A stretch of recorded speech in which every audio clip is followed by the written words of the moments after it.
Jefferson Airplane – коллектив из США. Поклонники связывают их творчество с эпохой хиппи, временем свободной любви и оригинальных экспериментов. Музыкальные же критики называют их отцами психоделического рока. В 60-е годы это была одна из самых успешных групп США, а композиции коллектива и до ныне пользуются популярностью у меломанов. И это несмотря на то, что последний альбом музыканты презентовали аж в 1989 году.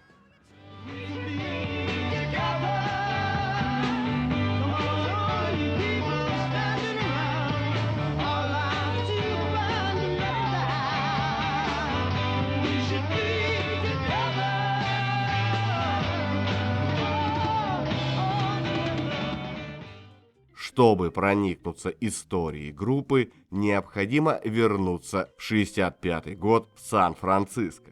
У истоков группы стоит молодой вокалист Марти Балин. Тогда он, вдохновленный успехом групп, которые под влиянием музыки, принесенной британским вторжением, решает создать группу, которая играла бы подобную музыку. Первым делом он выкупил закусочную, трансформировал ее в клуб и назвал заведение «Матрица». После оборудованной базы Марти приступил к прослушиванию музыкантов. В другом клубе Сан-Франциско Балин знакомится с Полом Кантнером, который играет фолк в разных проектах. Они начинают просматривать музыкантов для своей группы и приглашают в качестве со-вокалистки Сигни Андерсон. Позже в состав группы вошли гитарист Йорма Кауканен, ударник Джерри Пилокуин и бас-гитарист Боб Харви. В середине 60-х годов состоялось дебютное выступление группы. Коллектив отличался тем, что умело сочетал женский и мужской вокал, вел коммунную жизнь и активно употреблял наркотики. А что можно сказать по поводу такого интересного названия – «Аэроплан Джефферсона»? Критики и до ныне не могут найти точную версию происхождения. Многие считают, что название произошло от сленгового названия согнутой спички, с помощью которой докуривают остатки косяка. Но гитарист группы Кауканен утверждал, что оно взято из шуточного псевдонима, обстебывающего манеру блюзменов называть себя.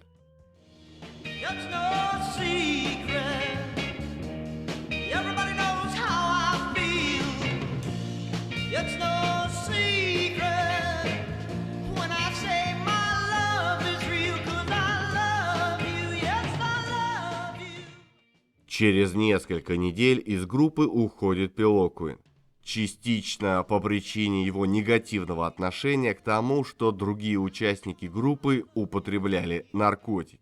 Вместо него в группу был взят Скип Спенс, а в октябре 65-го Харви был заменен на Джека Кэссиди, давнишнего приятеля Каукана. Мастерство участников группы быстро росло, качество их выступлений стремительно улучшалось, и в скором времени они становятся популярными в Сан-Франциско. Но это было не без помощи положительных рецензий известного музыкального критика Ральфа Глисона, который после одного из выступлений аэроплана Джефферсона назвал их лучшей группой вообще. Вскоре музыканты выступили на престижном музыкальном фестивале. Там произошло важное событие. Участников группы заметили продюсеры звукозаписывающей студии. Продюсеры предложили группе заключить контракт, и в 1966 году группа выпустила первый альбом. Было выпущено 15 тысяч экземпляров, но оказалось, что только в Сан-Франциско купили 10 тысяч копий. Пришлось срочно запускать еще одну партию.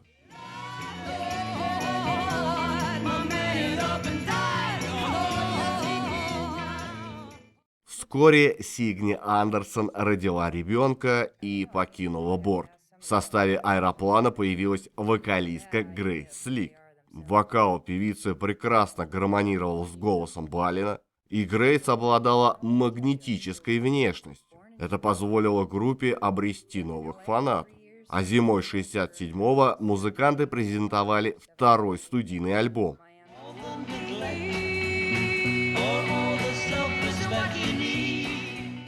Хочется более подробно остановиться на личности Грейс. Она родилась в 1939 году в пригороде Чикаго. Девичьей фамилией у нее была Винг. Поначалу ее жизнь не предвещала никакого рок-бунтарства.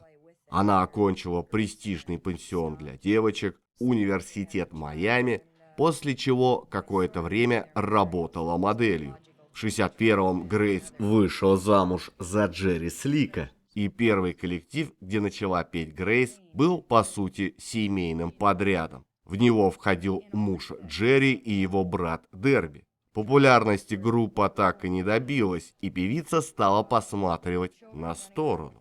А именно на группу Jefferson Airplane, с которой они выступали в одном клубе. А тут, как раз из-за беременности Сигни Андерсон, группа лишилась женского вокала. На освободившееся место тут же пришла Грейс, и пришла не с пустыми руками.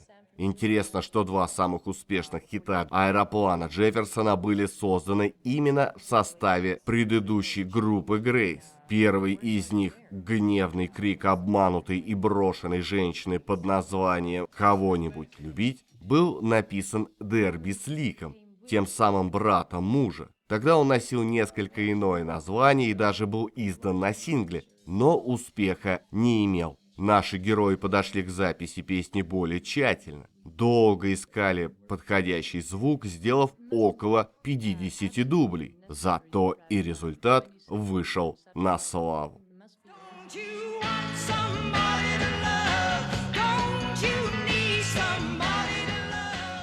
Второй хит Грейс написала уже сама. Название песни «Белый кролик» сразу отсылало нас к знаменитой сказке про Алису в стране чудес.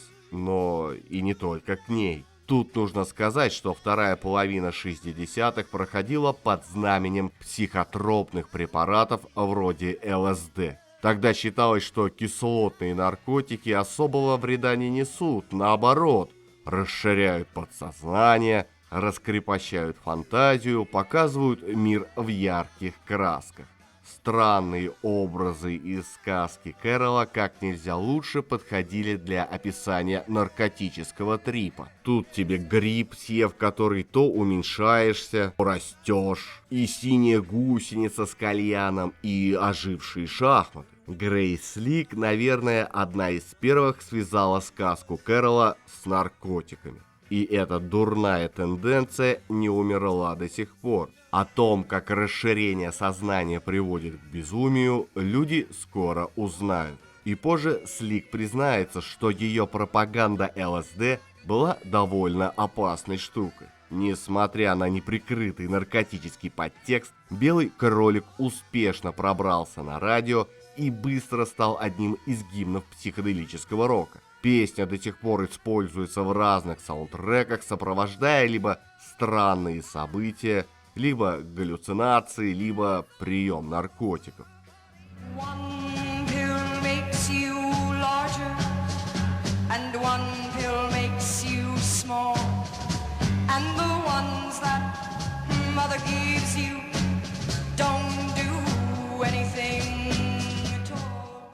Кроме прочего, Грейс Слик отметилась и множеством выходок в духе раскрепощенной женщины своего времени. Снимала майку во время дождливого выступления и пела топлес, водила машину пьяной и постоянно попадала в аварии. И стала первым человеком, сказавшим матерное слово по американскому ТВ. Однажды она чуть было не проникла на прием к президенту Никсону, чтобы подсыпать ему в чай ЛСД, а одной из медсестер заявила, что назовет своего ребенка Богом, но только с маленькой буквы, ибо хочет, чтобы тот вырос скромным. Музыка группы, тем не менее, претерпела существенные изменения. Основные влияния на новое направление группы были популярность и успех Джимми Хендрикса и группы Крим, который побудил наших героев, как и многие в принципе другие группы, утяжелить звучание и сделать больший акцент на импровизацию. Третий альбом был выпущен в 1967 году. Обложку создал художник Рон Коп. На ней изображен навеянный творчеством Кита Робинсона летательный аппарат, парящий над хаосом американской коммерческой культуры. Запись длилась более 4 месяцев.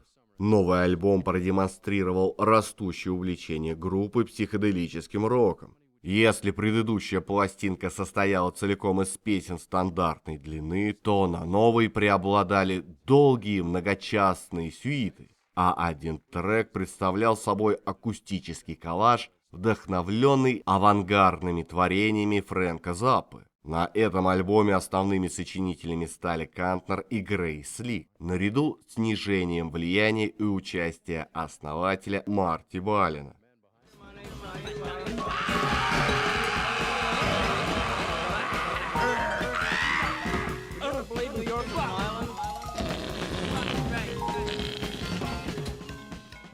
А если вам нравится ролик, не забудьте подписаться и поставить лайк. Если хотите послушать музыку, заходите в мою группу ВКонтакте. Там я собираю все треки из роликов.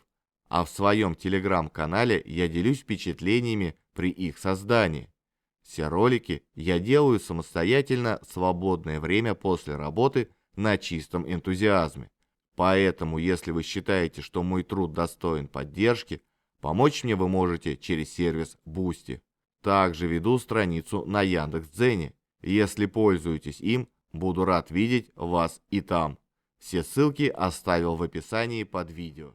Альбом ознаменовал конец периода успеха синглов группы в чартах. Ни один из последующих синглов не попал в топ-40, а несколько не попали в чарты вообще. Несмотря на это, «Аэроплан Джефферсона» продолжает пользоваться значительным успехом как альбомная группа. Это подтверждает 4-й студийный диск, занявший 6-ю позицию в хит-парад Billboard.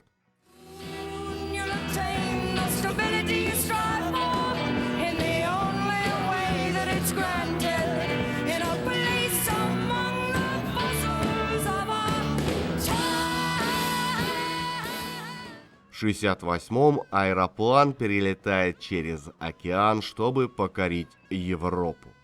В это время Старый Свет не мог похвастаться таким количеством откровенно психоделических групп, коих в США было хоть пруд пруди. Концерты проходили очень насыщенно, как в плане посещаемости публикой, так и в плане закулисных приключений. В это же время между Грейс Ли и Джимом Моррисоном из группы The Doors, которые также гастролировали в Европе, даже произошел кратковременный роман. Летом 1969-го «Аэроплан» выступает на знаменитом фестивале в Вудстоке, а осенью выходит их очередной альбом. Социально-политическая направленность текстов и утяжеление звучания никак не повлияли на продажу пластинки. «Аэроплан Джефферсона» по-прежнему парил высоко в небе.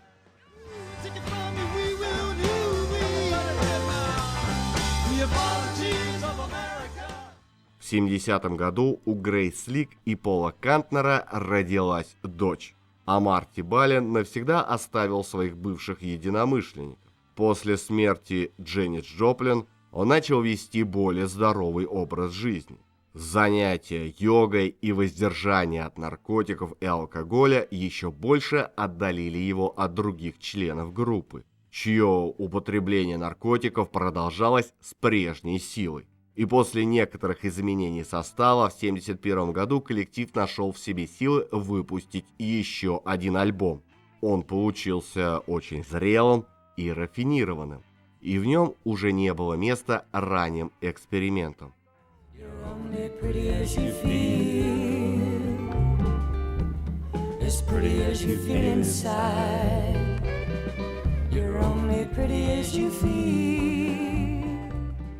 Несмотря на продолжающийся успех группы, между музыкантами начались серьезные творческие и личные разногласия. Эти проблемы усугублялись растущим употреблением кокаина в группе и алкоголизмом Слик. Все стали заниматься сольными проектами, однако в 1972 году музыканты собрались вместе, чтобы выпустить еще один студийник.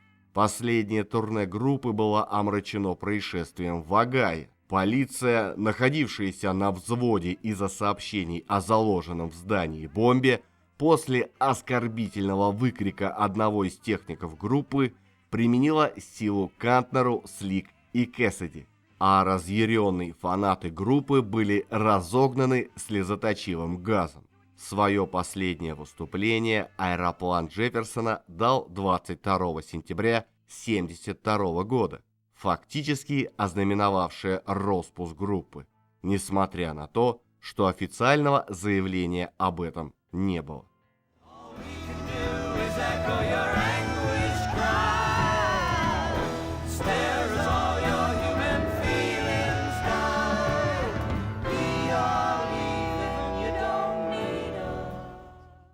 В 70-м году, во время распада Jefferson Airplane, часть музыкантов группы выпустили альбом, назвав коллектив «Пол Кантнер и звездный корабль Джефферсона», первоначально считая название одноразовым.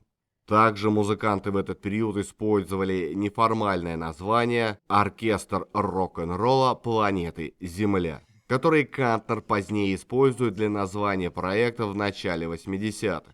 В записанном же альбоме Кантнер и Слик пели о группе людей, убегающих с Земли в угнанном космическом корабле.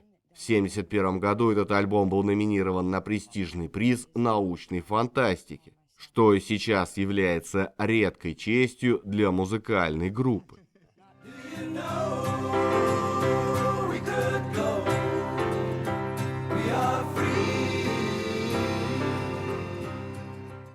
Кантнер и Слик совместно с оркестром рок-н-ролла планеты Земля выпустили два последующих альбома. Альбом в защиту окружающей среды и названный по прозвищам, который Дэвид Кросби дал паре. В начале 1974-го Слик выпустила свой первый сольник. Именно на этом альбоме Кантнер и Слик работали с Питом Сирсом. И именно во время этой сессии в студии Пол попросил Пита, чтобы тот играл с новой группой, которую он формировал, которую так и окрестили «Звездный корабль Джефферсона».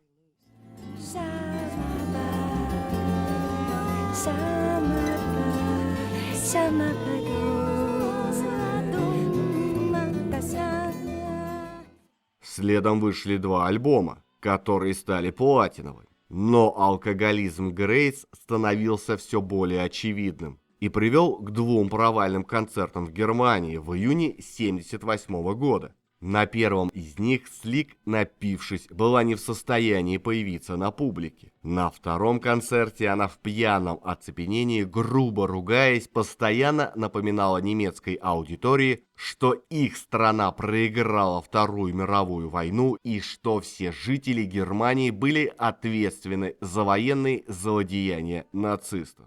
К концу 1978 года Jefferson Starship уже без Слик записали студийник и альбом суперхитов. Незадолго до выпуска этого альбома Балин покинул группу, а Слик возвратилась обратно и работала над их следующими двумя альбомами.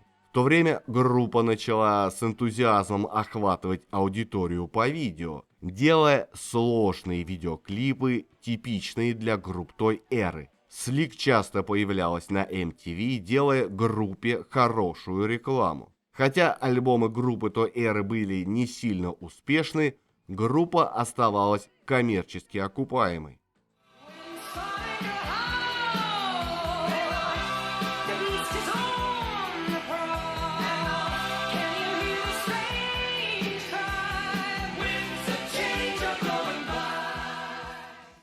В июне 1984-го Пол Кантнер из-за личных разногласий оставил команду, а затем подал в суд по поводу прав на название против всех бывших ее членов. Провалившись в суде, Кантнер подписал соглашение, что никакая сторона не будет использовать название Джефферсон или Airplane, если все члены группы с этим не согласятся.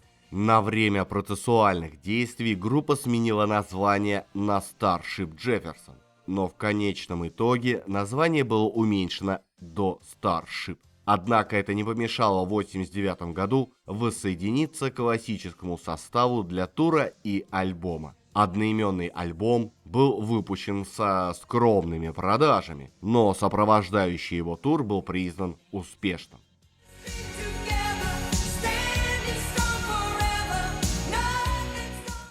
Но после этого Грейс Лик объявит, что она уходит из музыки. Остальные музыканты еще играли в разных составах, и в начале 96-го группа была включена в зал славы рок-н-ролла. С тех пор, к сожалению, множество участников коллектива умерли, а Грейс Лик стала первой большой рок-звездой, признавшейся, что посещает общество анонимных алкоголиков. Сейчас она поднимается каждый день в 4 утра и начинает рисовать. Рисует она то, что понимает: белых кроликов, портреты мертвых рок-звезд, винные этикетки, поля марихуаны и детей с мороженым, как метафору эпидемии ожирения.